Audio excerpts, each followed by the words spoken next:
our main character is very smart, too smart. She knows she's smart, which isn't bad. It's like a little bit over, whatever.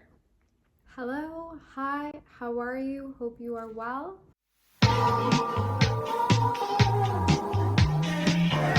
Welcome back to my channel. My name is Karen Gill. Today, it is January.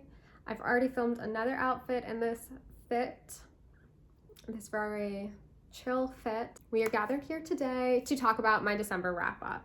I read about 14 books and 1 short story. So the end of the year was big for me. We could say that again, it was major.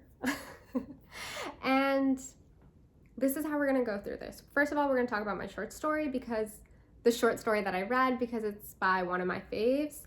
Then we're gonna talk about the 4 tinies that I read, then 3 books that I think thematically would be really great to talk about all together. And then we're gonna move our way through the rest of the novels. That is the game plan. Let's dive right into it. The first thing I wanna talk about is my new novel by Ottessa. This was a delight to read as a fan of her work. I really enjoyed dipping into her prose and following along. Her narrator is a guy named Littlefield who is very neurotic and insecure and trying to write a novel but failing miserably. And so it's really just enjoyable to dip back into her world and the characters that she explores. Do I necessarily think everyone needs to read this or buy this? No, but I'm very happy I did. No regrets here. Okay, the next 4 things we're going to talk about are tinies. Schoolgirl by Osamu Dazai, my first by him. The Breast by Philip Roth, another first.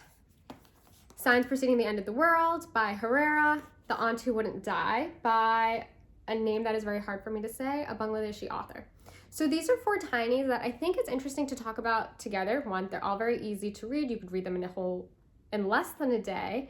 But I think it's an interesting exploration of how tinies, like this very slim piece of work, is explored by different authors of different nationalities. We have a Bangladeshi author, we have a Mexican author, we have an American author, and then we have a Japanese author.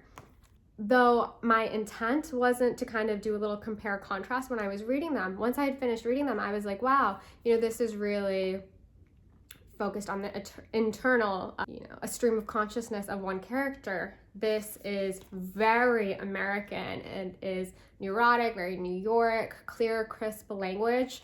And then we have this beautiful novella which explores the allegory of death through the lens of immigration, what it means to be in America when you have to leave your country of origin.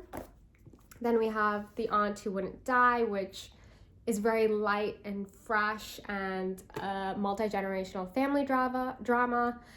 It is very much so focused on feminism. It explores the role of women in, family through the different times. My only gripe is that I wish there were more details. This moves along very fast, very pacey, but we could have slowed it down a little bit and just added more details in.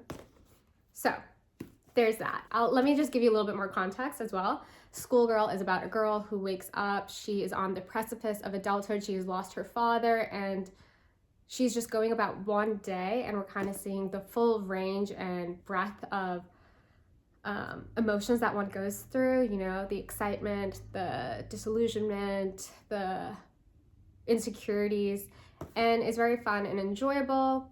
The Breast explores the story of a man who wakes up one day and he is a breast. It is like Kafka's Metamorphosis, and it's really wild and actually quite fun, and I think it's worth reading. It's worth reading. This obviously gets all the love on BookTube, and rightly so. It is, I think I kind of explained it very well earlier, so I won't add any more details to that. I read 3 books that I think are tied together. Let me start off first by talking about My Body by Emily Ratajowski, who for the duration of this video will be known as her IG handle Mrata. This is a collection of essays that should be read as memoir, not activism. Amrata, for those of you who don't know, is a prominent model turned businesswoman writer. This is written very well. The language is crisp, clear, concise. You are able to visualize the scenarios and scenes she is setting. You feel for her when she experiences, trauma and assault. It is a great exploration of the modeling industry. If you don't know a lot about it and how dehumanizing it can be, you pick this up, give it a read, and you'll have an understanding of the space she is occupying.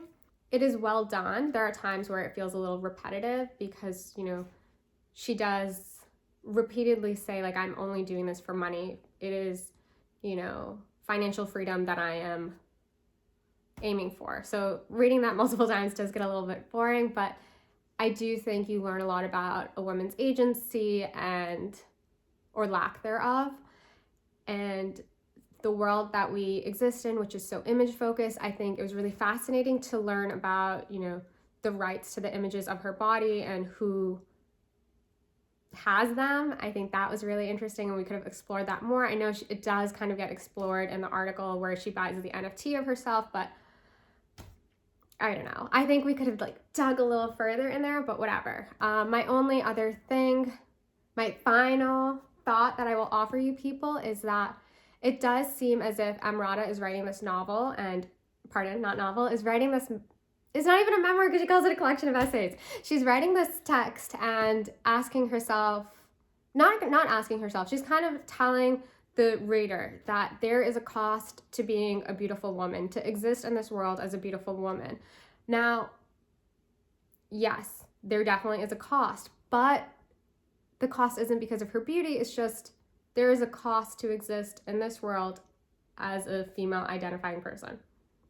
So that's really it. That's where I will leave you guys. And also, you do read about the various different ways that she is marginalized, and it's really upsetting. So there's that. We'll wrap that up and we'll leave it there. So in Amrata's My Body, we explore her real life experiences as a beautiful woman. Then we have Mona by, I can't say this last name. This novel explores another beautiful woman, except in the literary world and, academia. So you have our main character, Mona, and it took me a bit to get into this text, as is, recorded in my vlogs. I wasn't feeling it at first, but once I was about 50 pages in, I did warm to the text. I think it is a really great novel. There's literary criticism, there's humor, and then there's underlying all of this is assault. And the assault that Mona, we all knew she went through in the first chapter, and then we find out more about it at the end. It is a lot. It is a lot packed into this very slim novel, and it's very visceral. So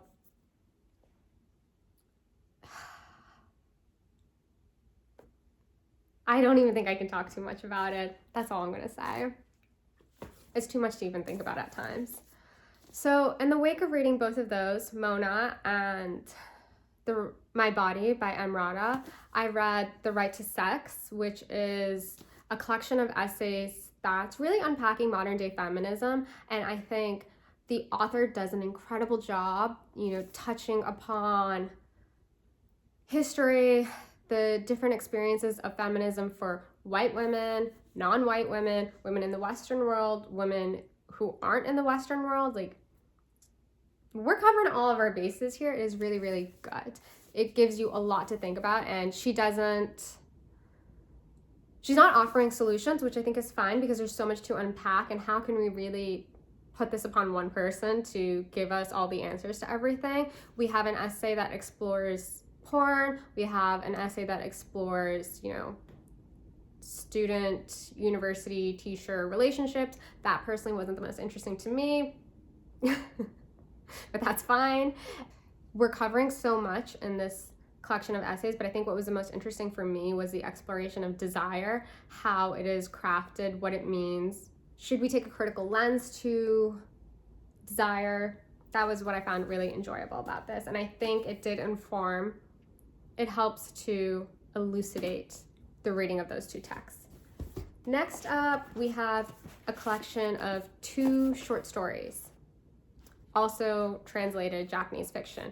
We have Where the Wild Ladies Are, and this one I really liked because the author, each short story is essentially inspired by folktales and like fairy tales of that culture. So at the end of the book, there's a little paragraph that kind of describes the original story that inspired this.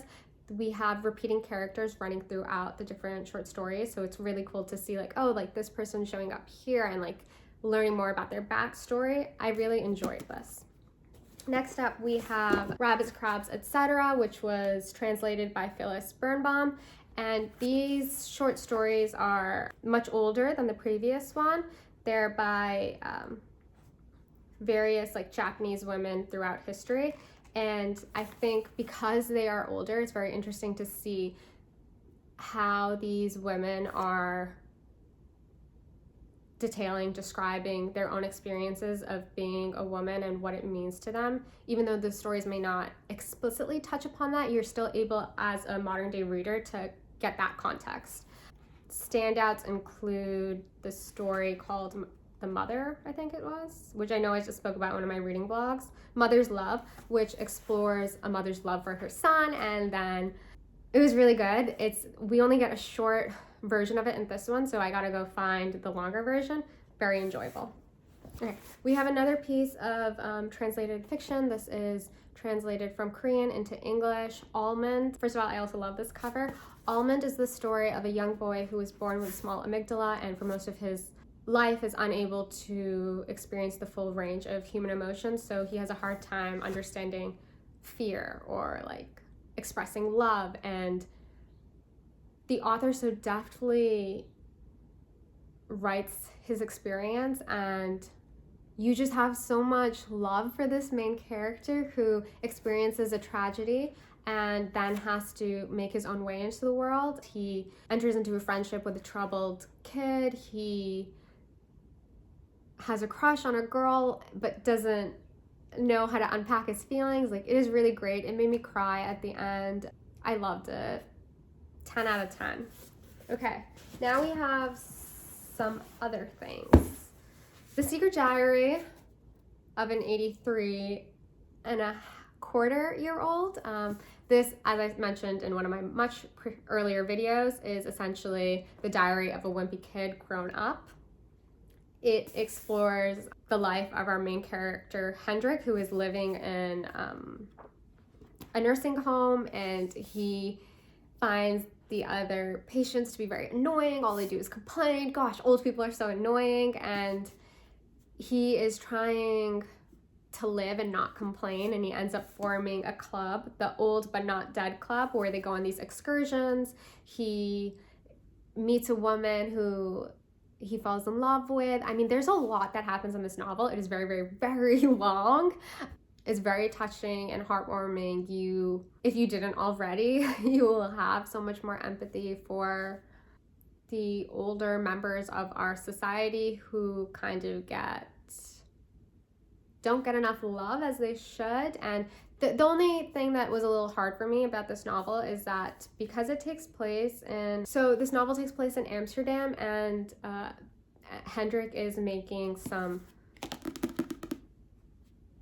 criticism or commentary on things that were happening at the time and like in the government system that do fly over my head just a little bit because I'm not as well versed in what's happening in Amsterdam, but it is really enjoyable and fun to read. I know there's a second one. I may or may not get back to it.